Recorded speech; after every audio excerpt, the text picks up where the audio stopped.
Une différence simple entre l'âme et l'esprit. L'âme correspond à notre banque mémorielle. À titre d'exemple, la liste entière de vos vies passées et certaines fois futures se trouve dans votre âme. L'âme possède déjà un plan de configuration qui se base selon nos choix et différents scénarios qui déterminent notre déroulement de vie. Ainsi, si vous recevez des dons, vos bénédictions, c'est déjà programmé en votre âme via certaines modalités de configuration. Celles-ci ne font que correspondre qu'à certains choix préfigurés que vous étiez censé entreprendre. Un exemple clair et net est que la plupart des gens activant leurs dons sont des gens qui marchent vers le chemin de la spiritualité, de la libération, et que sous cette condition, ces bénédictions vous seraient offertes. Comme dit par certains, ce que les gens appellent ouvrir les fenêtres du paradis au-dessus de soi, ces concepts font rapport avec votre âme et votre surâme, le directeur des âmes. Donc lorsque vous parlez de ces trucs, ce sont les anges, les êtres de la dimension 6, et plus haut, que vous le savez ou pas, qui lisent nos archives solaires, consultent le directeur des âmes, afin de faire pleuvoir ces bénédictions. Ce ne sont pas les êtres quatre-dimensionnels qui accordent les bénédictions, ou encore des extraterrestres. Passons à l'esprit. L'esprit est simplement la respiration de vie qui anime votre corps. Une forme de respiration complexe et sacrée de nature éthérique. Ce n'est pas notre essence. Notre âme possède une certaine essence, une disposition générale, votre comportement. Tous ces trucs se déterminent par l'âme. C'est l'individu de profil oral qui compte et non la classification, le regroupement. Mais la nature d'une personne n'est-elle pas déterminée par l'âme de celle-ci et non par le corps physique? Partiellement. Souvenez-vous que le profil oral et karmique s'unit avec la structure physique. Êtes-vous en train de dire que les conditions physiques particulières sont une réflexion physique de l'orientation spirituelle? Que l'âme doit correspondre aux génétiques, même si seulement en termes de potentiel. Précisément, ceci dit, le potentiel de développement spirituel d'une personne dépend en grande partie de leur génétique. Le processus naturel se marie avec la construction systémique physique lorsque présent. L'esprit est composé essentiellement de la respiration. D'autres éléments que nous ne connaissons pas. Donc, voilà la science de la zombification. On ne s'arrête pas en si bon chemin, puisque c'est l'esprit et non l'âme qui fait animer le corps principalement.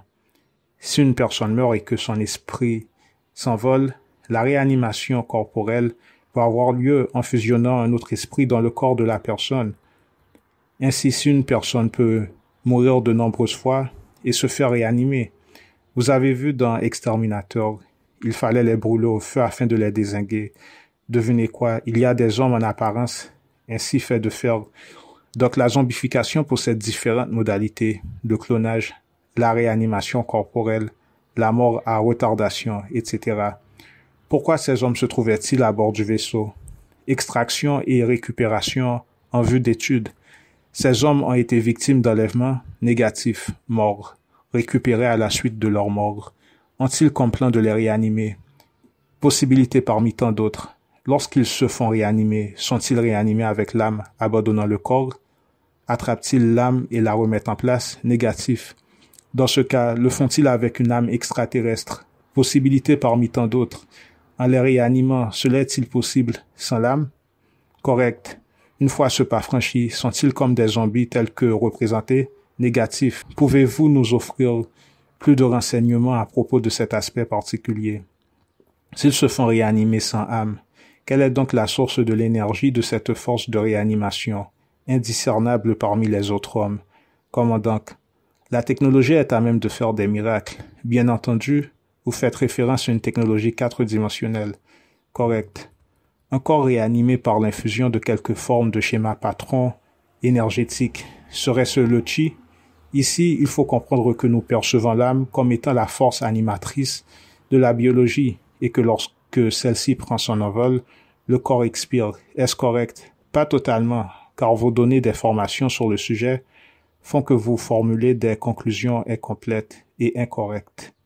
Serait-ce possible de nous offrir plus d'informations à ce sujet? Une technologie assez complexe, faisant usage de la génération d'adaptation de fréquences bioélectroniques en combinaison avec des fréquences d'émetteurs radiophores afin de traquer, cibler et contrôler toutes les fonctions, tout en incluant et en prenant en compte l'imitation de schémas de patrons émotionnels et de penser à travers un rythme cohérent de modulation vibrationnelle.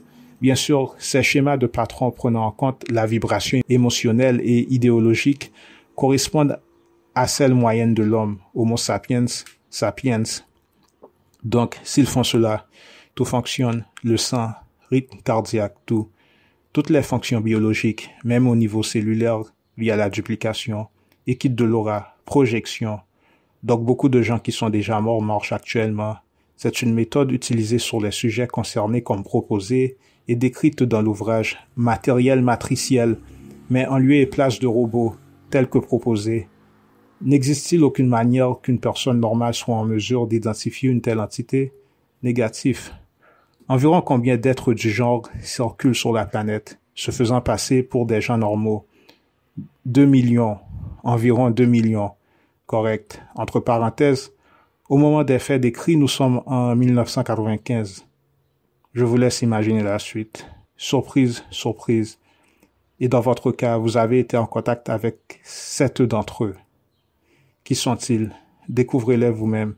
Qui est donc la nutritionniste? Mais tu en connais une, celle qui a écrit le livre, correct. Je trouve cela difficile à croire. Quand est-elle morte? Est-ce un robot? Possible. Tout ce qu'il faut, c'est une petite visite à l'hôpital. Pause. Je vous ai déjà recommandé de dégager et de rester loin des hôpitaux. Ils pratiquent des sacrifices rituels, mais sous d'autres modalités. Les symptômes sont des suggestions hypnotiques, généralement, qui finissent par manifester le schéma patron correspondant. Les maladies terminales, incurables. La protagoniste dévoile que selon ces informations, Suzanne S. a été hospitalisée à 2 reprises pour des fins chirurgicales.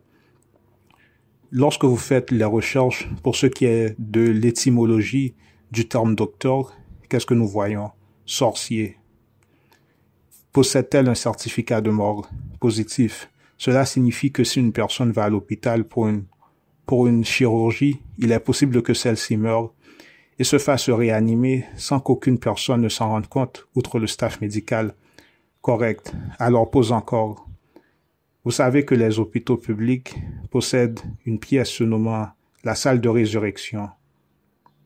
La réanimation cardio-pulmonaire ou réanimation cardio-respiratoire, RCR, parfois CPR de l'anglais, est un ensemble de manœuvres destinées à assurer une oxygénation des organes lorsqu'une victime a fait un arrêt cardio-respiratoire.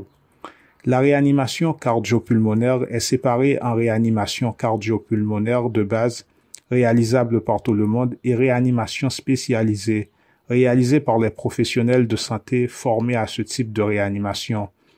Alors vous dites que Suzanne S. est une robotique. Est-ce cela que vous êtes en train de nous révéler? Nous vous avons révélé pour votre base de protection et de connaissance.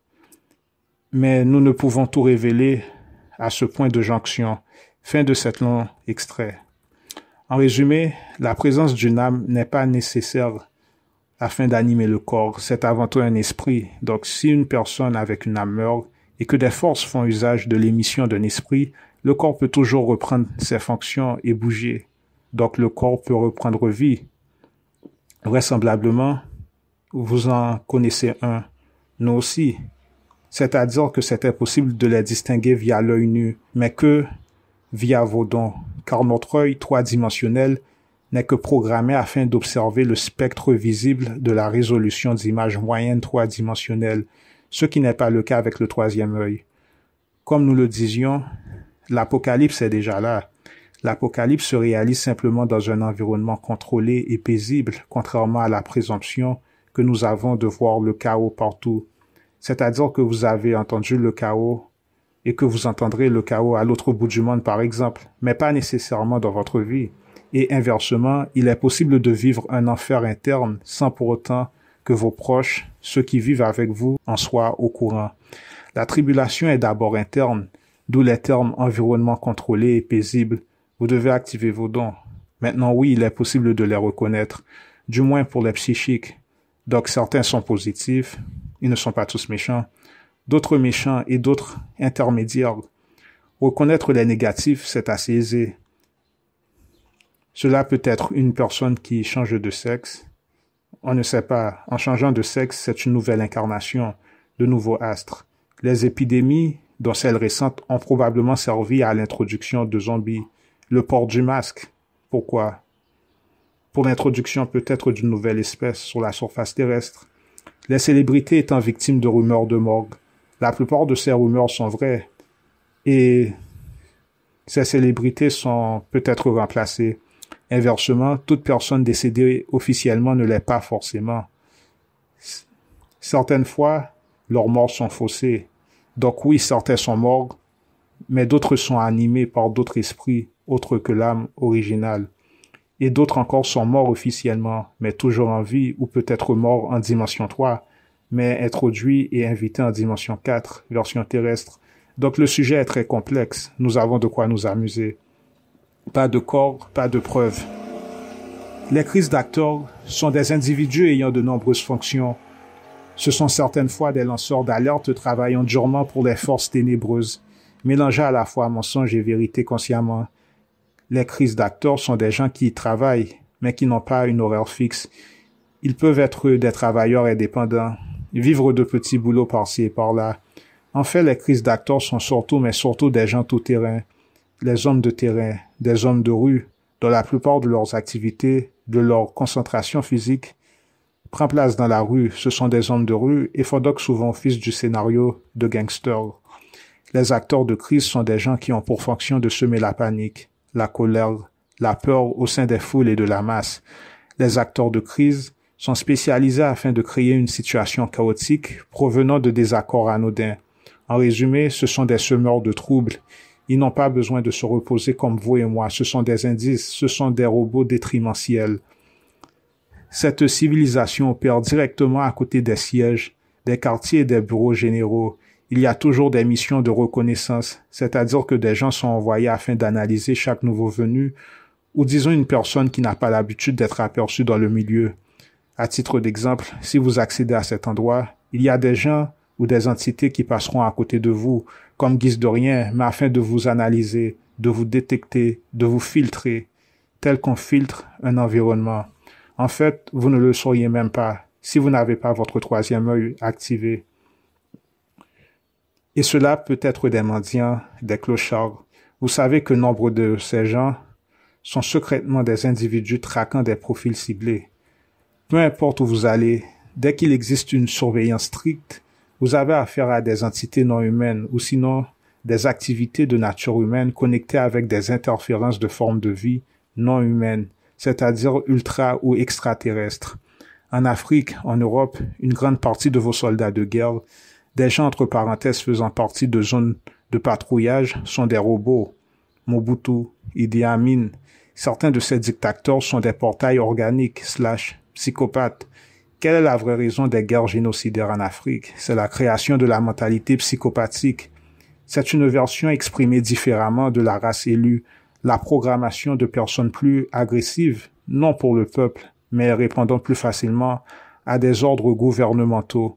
En gros, des robots détrimentiels, les DEROS, D-E-R-O-S. Ils sont aussi physiques que vous, que nous, agissent comme la Gestapo, qui a été inspirée par des néphilim à travers les lézards. Un entraînement d'essai. Maintes d'entre eux sont à la fois capables de vivre entre la dimension 3 et 4. Alors les robots n'ont pas besoin de sommeil, car ils peuvent se recharger directement via la dimension 4. Certains, pas tous, selon certains états d'être, tout en apparaissant devant nous, tels des entités trois-dimensionnelles, et c'est pour cette raison que, certaines fois, des robots peuvent se tenir debout, mais paraissent non réceptifs, car ils sont en train de se recharger depuis la dimension 4. C'est terrible si vous voyez les implications. Être inscrit dans les trucs d'assurance maladie, l'assurance de vie sont vraiment des assurances de mort. Vous êtes un potentiel victime d'usage corporel pour réanimation. Vous savez que l'hôpital possède un droit d'héritage sur vos propres héritages. C'est-à-dire que si vous veniez à mourir à l'hôpital, une partie de votre héritage ira en faveur de l'hôpital. Donc rien n'est vraiment gratuit dans ce monde. Faire partie des organisations de l'assurance de vie ou de maladie, c'est potentiellement être une victime de sacrifice ou dans la liste de victimes de sacrifice.